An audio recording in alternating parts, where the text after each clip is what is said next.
Hello everyone. Vashu बहुत ज़्यादा कह रहा था कि मम्मा केक बनाओ केक बनाओ। क्योंकि मुझे लग रहा है काफ़ी टाइम से लास्ट मतलब 3 मंथ से मुझे लग रहा है मैंने एक भी दिन केक नहीं बनाया था। और एक दिन वो मेरे साथ बर्थडे में गया था ना, तो वहाँ भी उसका मन था खाने का, बट वही है ना कि कहीं पे जाओ तो आप एक्स्ट्रा मांग नहीं सकते हो। पर बच्चे ये चीज़ समझते नहीं हैं। उसका मैंने हाथ दबा के उसे मना तो किया कि बेटा मांगना नहीं। और मैंने उसे अपने हिस्से का दे दिया था, तो बच्चे सेटिस्फाई कहाँ होते हैं उतने केक से। तो मैंने सोचा क्रिसमस है तो इसी बहाने चलो मैं केक ही बना लेती हूँ। तो मैंने स्टार्टिंग की, शाम हो गया था, सारा काम ख़त्म करके फिर मैंने केक बनाना स्टार्ट किया, क्योंकि स्पंज में टाइम लगता है। तो चीनी पीस ली थी, क्योंकि पीसी चीनी ऑब्वियसली किसी के घर में रखी हुई नहीं होती है। तो चीनी पीस के रख ली मैंने, इस बार ज़्यादा पीस के रख ली थी कि नेक्स्ट टाइम मुझे फिर से बनाना होगा ना केक, तो चीनी का मुझे पीसने का झंझट नहीं रहेगा। इधर मैंने जितने भी मेरे मेजरिंग कप थे वो सारे ही ले लिए हैं। मेजरिंग कप से ही बनाइएगा, नई मेजरिंग कप है ना, तो एक कप ले लीजिए नॉर्मल चाय वाला, उस कप से मेजर करके बनाइएगा।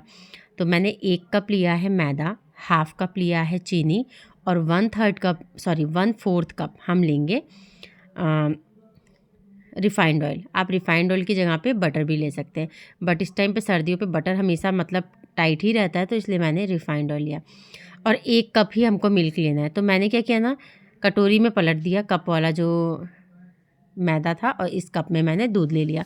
दूध हमेशा मैं कप से आधा इंच खाली रखती हूँ, खाली ही आप भी रखिएगा, बाद में नीड होगा तो डाल लीजिएगा, क्योंकि जस्ट डाल दो ना तो कभी कभी गीला हो जाता है।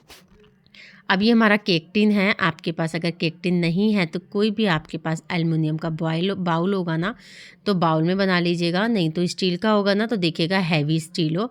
लाइट स्टील होगी ना, तो उससे क्या होगा, जल जाएगा केक। ये मैंने एक कॉपी का पेपर लिया है, बिकॉज इस टाइम पे मेरे पास बटर पेपर भी नहीं था। कॉपी के पेपर को इस तरीके से मैंने फोल्ड किया, फोर्थ उसमें, और इसे ऐसे रख के ना मैंने कट कर लिया, तो बिल्कुल सर्कल शेप में जितना बड़ा इसका सरफेस होगा ना उतना बड़ा ये कट जाएगा।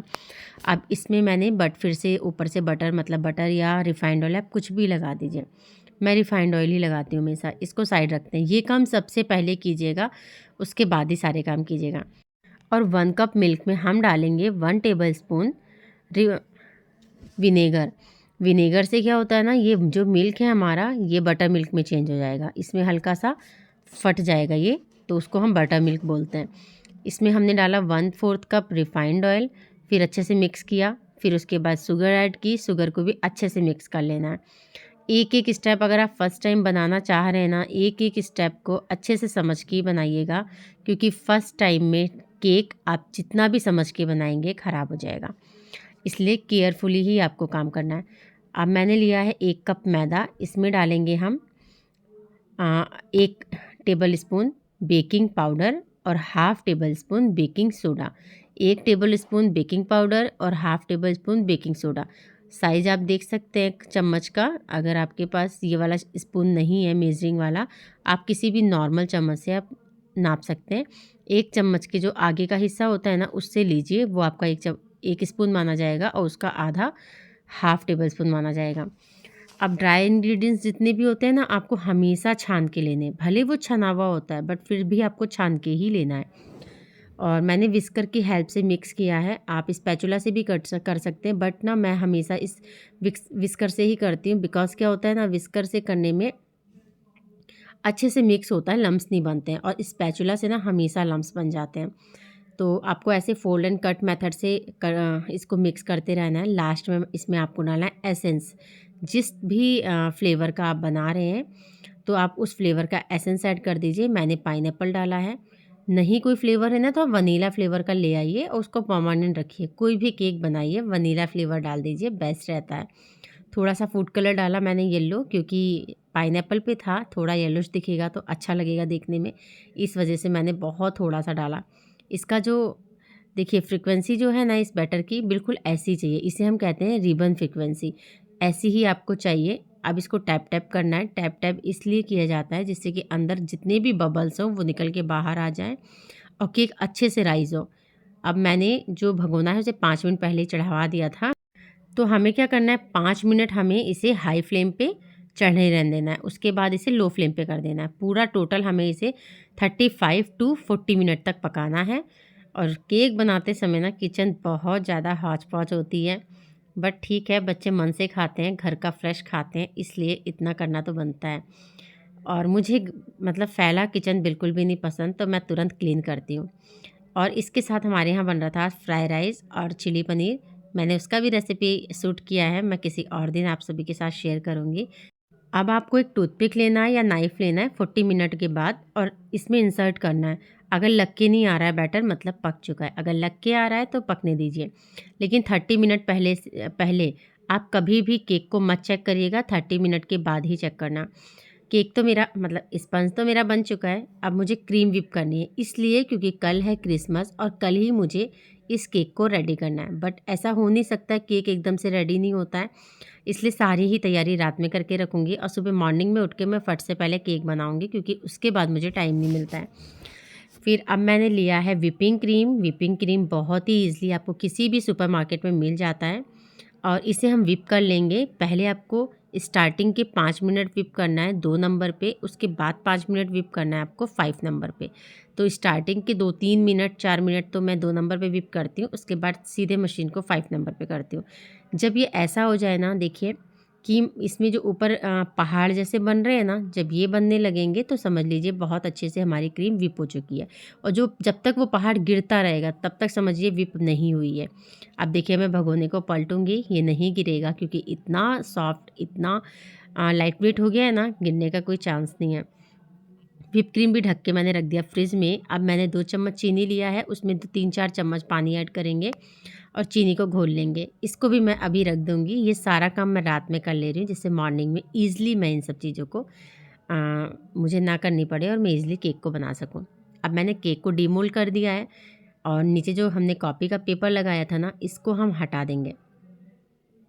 जहाँ पे समझ में ना आए, अगर वीडियो कोई देख रहा है तो प्लीज़ आप पूछ सकते हैं। आप देख सकते हैं केक कितना सॉफ्ट बना है, कितना स्पंजी, नो एग। तो सारी तैयारी हो चुकी है केक को बनाने की। अब सिर्फ इस पे आइसिंग करनी है, वो कैसे करनी है वो भी मैं आपको बताऊंगी। तो वीडियो को प्लीज़ पूरा देखिए। बेटा अभी से रख दो, बस खा चुका। नहीं खाया खा तो चुका। अबे बीच का तो खाया नहीं। कोई बात नहीं, कल आपको फिर से दूंगे। बोतल लो। मगन जाओगा नहीं? जाओगे किसने? बाय बोलो सबको। नहीं मैं केक तो नहीं को कैसे अभी बनाया? बना नहीं है। बाय बोलो, पकड़ो बोतल। नहीं रुक जाओ, केक तो नहीं को कैसे बना? अभी बना सही है? हाँ, तभी बनाया नहीं ना मम्मा ने। क्रीम का भी सुबह बनाएगी मम्मा। बेटा क्रीम फ्रीज में रखा है, 11 बज गया। चलो इसको हटाना पड़ेगा। बाय बोलो। बीच में क्या लगाएंगे फिर बताओ। वही गुड नाइट बोलो। Good night. क्या बिजली मिल जाएगा? हाँ हाँ बाय। और अब सुबह के बज चुके हैं 5, तो टाइम अलार्म तो मैंने 4:30 का लगाया था, बट कितना भी करो आँख खुलती नहीं है। तो सबसे पहले मैं आई किचन में और सबसे पहले मैंने केक ही बनाया, क्योंकि इसमें बहुत टाइम लगने वाला था। तो सबसे पहले आपको क्या करना है ना, जो लेयर है सबसे ऊपर वाली, जो ऊपर गोल शेप देती है ना, उस लेयर को हटा देना है। इसलिए हटा देना है उस लेयर को, क्योंकि जब इस लेयर को हटाएंगे तभी जो हमारा जो केक है ना वो इक्वल क्वालिटी में आ जाएगा, मतलब इक्वल सरफेस में आ जाएगा। अब हमें इसे 3 लेयर्स में कट करना है। वैसे सेम के स्पंज को आप 4 लेयर में भी कट कर सकते हैं, लेकिन इतना क्रीम लग जाता है ना, और बहुत ज़्यादा क्रीम क्या होता है ना, नुकसान ही करता है, कोई अच्छी चीज़ तो है नहीं।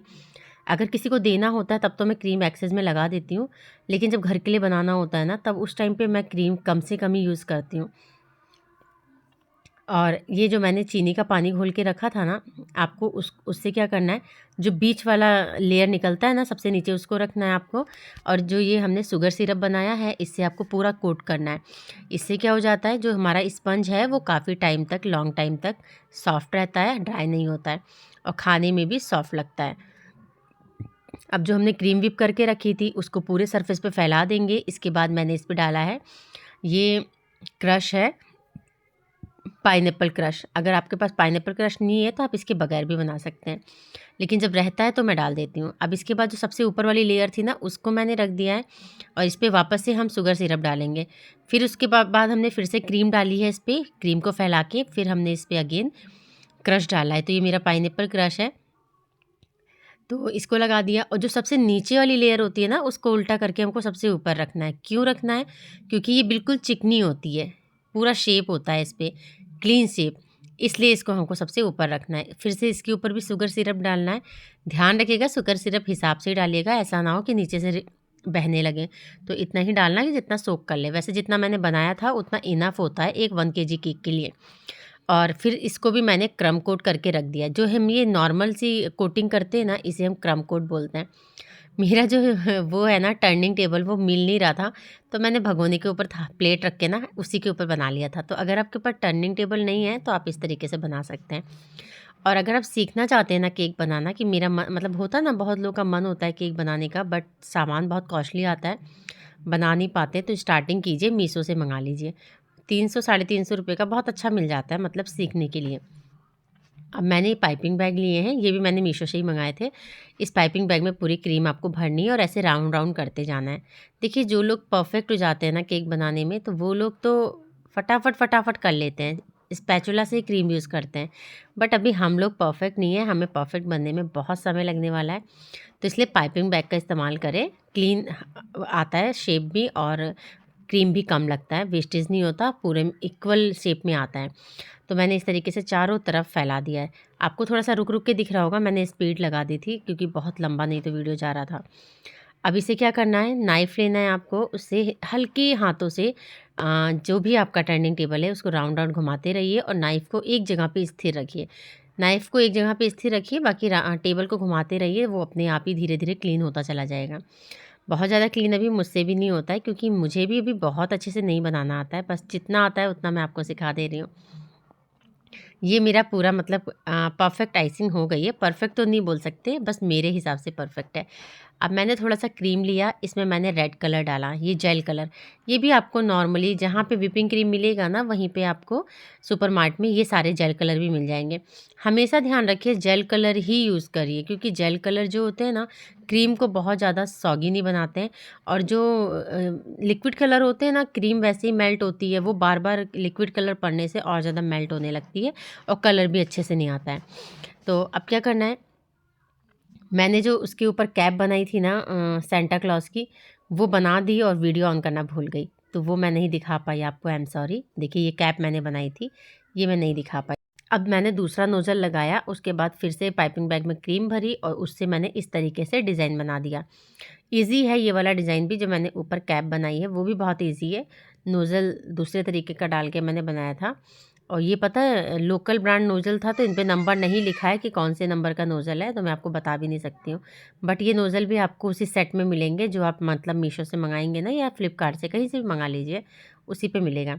मैंने वाइट कलर की मूछें बना दी हैं सेंटा की, और ये रेड क्रीम से मैंने उसका माउथ बना दिया है।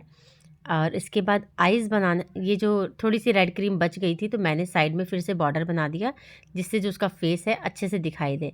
और 2 मैंने उसकी चोटियाँ बना दी हैं जो कैप में लगी रहती हैं। थोड़ा सा ब्लैक कलर लेके मैंने उसको मतलब प्लेटफॉर्म पे ही क्रीम से हल्का सा मिक्स करके आइज़ बना दी। तो एटलीस्ट हमारा ये केक बन के रेडी हो गया। ये पूरा प्रोसेस करने में मुझे 1 आवर्स लगा है। मैं 5 बजे मैंने करना स्टार्ट किया था, 6 बज चुका था बनाते बनाते, लेकिन अब तसल्ली ये है कि बन के कंप्लीट हो गया है। तो अब हम बाकी के काम करेंगे और केक से बिल्कुल फ्री हो गए हैं। मैंने इसमें कुछ भी करने के लिए नहीं छोड़ा था, बस कंप्लीट करके रख दिया था। फिर दिन में वाशु को बहुत बेचैनी थी, मम्मी जल्दी से केक काटना है, केक काटना है। ये छत पे लेटे हुए थे, ये गया दौड़ के कहीं, पापा जल्दी चलो नीचे, मुझे केक काटना है। उससे रहा नहीं जा रहा था, तो मैंने कहा अब क्या रात का इंतज़ार करना, बच्चों के लिए बनाया है, जब बच्चों का मन हो बस तब कटवा देते हैं। तो दिन में सभी लोग घर में थे, क्योंकि सब खाना खाने आ रखे थे और आज ये भी जल्दी आ गए थे। तो ये वासु ने केक काटा, और आप काटने के तरीके से देख सकते हैं कितना सॉफ्ट बना है। तो घर का है तो देखिए, नुकसान वाली चीज़ हमेशा नुकसान करेगी, लेकिन घर का है तो बाहर से तो कम ही नुकसान करेगा। ये चीज़ आप मानते हैं कि नहीं मानते हैं? और आप सभी को रेसिपी कैसी लगी ये भी मुझे बताना, और क्या इसमें नहीं समझ में आया वो भी मुझे बताना। और प्लीज़ अगर थोड़ा भी समझ में आया हो, यूज़फुल लगा हो, आपके घर में फैमिली में किसी को भी कुकिंग का शौक़ हो, तो आप उन्हें प्लीज़ शेयर करना वीडियो को, और कमेंट करना, जिससे मैं मोटिवेट हूँ और इस तरीके की अच्छी अच्छी नई नई वीडियो मैं आप लोगों के लिए लाती रहूँ। क्योंकि आप सभी के कमेंट करने से क्या होता है ना, थोड़ा सा मोटिवेशन मिलता है। उससे क्या होता है, आगे उस काम को करने की जो इच्छा होती है ना, वो बढ़ जाती है, थकान कम हो जाती है, मेहनत जारी रहती है। और ऐसे आदमी क्या होता है ना, काम जब हम वीडियो डेली डालते रहें, कोई कमेंट नहीं करता है, कोई देखता नहीं है, तो थोड़ा सा डीमोटिवेशन आ जाता है मन में। तो प्लीज़ मुझे डीमोटिवेट मत होने दीजिएगा आप लोग, और मेरे इस काम में सहयोग कीजिएगा। मिलते हैं नेक्स्ट वीडियो में, तब तक के लिए बाय बाय, टेक केयर, जय माता दी।